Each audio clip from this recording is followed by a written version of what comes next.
సాహిత్యం కీర్తనల గ్రంథం. సువార్తలలో కంటే కూడా కీర్తనలలో క్రీస్తు ప్రత్యక్షం ఆధ్యాత్మికమై ప్రకాశిస్తుంది. సువార్తలు యేసు కొండపైకి ఎక్కి ప్రార్థించాడు అని చెబితే కీర్తనల్లో ఆయన ప్రార్థనే ఉంది. సువార్తలలో యేసు సిలువ వేయబడ్డాడని చెప్పబడింది. అయితే కీర్తనల్లో యేసు సిలువ వేయబడుతూ ఏమన్నాడో, ఆయన మనస్సు ఆ సమయంలో ఎలా ఉందో చెప్పబడింది. సువార్తలలో యేసు పరలోకానికి ఆరోహణమై వెళ్లాడని చెప్పబడింది. గాని కీర్తనల్లో పరలోక సింహాసనాసీనుడైన క్రీస్తు సాక్షాత్కారమున్నది. యేసు పునరుత్థానమై లేచిన తరువాత శిష్యులకు కనిపించి లూకాసువార్త 24వ అధ్యాయం 44వ వచనంలో అన్నాడు, మోషే ధర్మశాస్త్రములోనూ ప్రవక్తల గ్రంథములలోనూ నన్ను గూర్చి వ్రాయబడినవన్నీ నెరవేరాలని నేను మీ యొద్ద ఉండినప్పుడు మీతో చెప్పిన మాటలు నెరవేరినవి. కీర్తనల గ్రంథంలో ప్రత్యక్షంగానో పరోక్షంగానో ప్రతి కీర్తనలో క్రీస్తు ప్రత్యక్షం ఉంది. అయితే కొన్ని కీర్తనలను ప్రత్యేకంగా మెస్సియా కీర్తనలు అంటారు.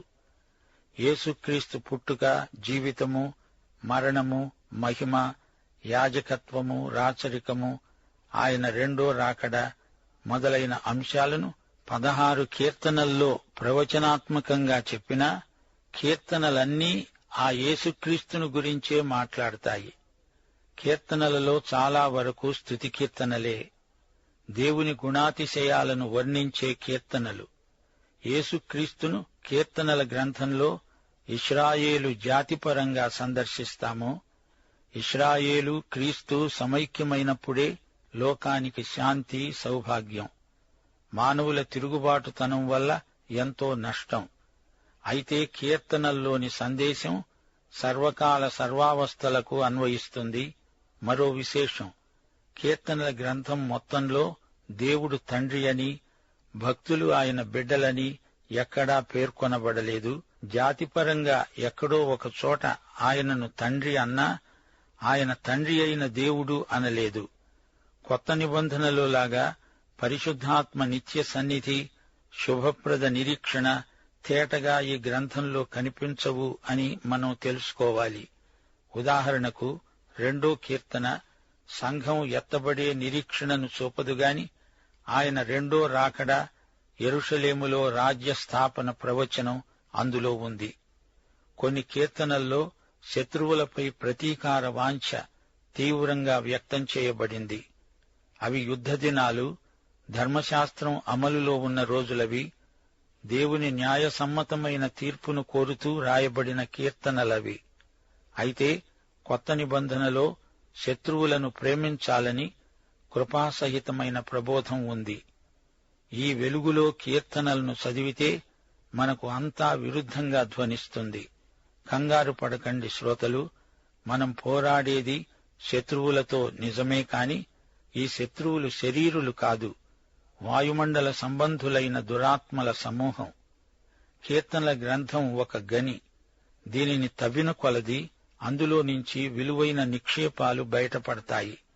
పాపి పశ్చాత్తాపం, గత చరిత్ర, ప్రకృతి పరిశీలన, యాత్ర, వాక్య ప్రబోధం, భక్తి, అక్షర క్రమంలోని కవితలు, దేవుని వాక్య ప్రశస్తి మొదలైన వివిధాంశాలతో కీర్తనల గ్రంథం మీకు వీణుల విందై రుచులూరిస్తుంది. కీర్తనల గ్రంథంలో ఒక చక్కని క్రమం ఉంది. ఒక సిద్ధాంతం, దాని తరువాత దాని వివరణ. మొదటి 41 కీర్తనలు ఆదికాండం, 42 నుండి 72 కీర్తన వరకు నిర్గమకాండం, 73 కీర్తన నుండి 89 కీర్తన వరకు లేవీయకాండం, 90 నుండి 106 కీర్తన వరకు సంఖ్యాకాండం, 107 నుండి 150 కీర్తన వరకు ద్వితీయోపదేశ కాండం పోలికలు కనిపిస్తాయి. ఇదే కీర్తనల గ్రంథంలోని గొప్ప మర్మం. ఉదాహరణకు ఆదికాండంలో ఆది మానవుడున్నాడు. అలాగే మొదటి కీర్తనలో మానవుని పతనం, అతని విడుదల. 2వ కీర్తనల్లో తిరుగుబాటు చేసిన మానవుడు, 3వ కీర్తనలో తిరస్కృతి చెందిన పరిపూర్ణ మానవుడు. 4వ కీర్తనలో స్త్రీ సంతానానికి సర్ప సంతానానికి గల విరోధం.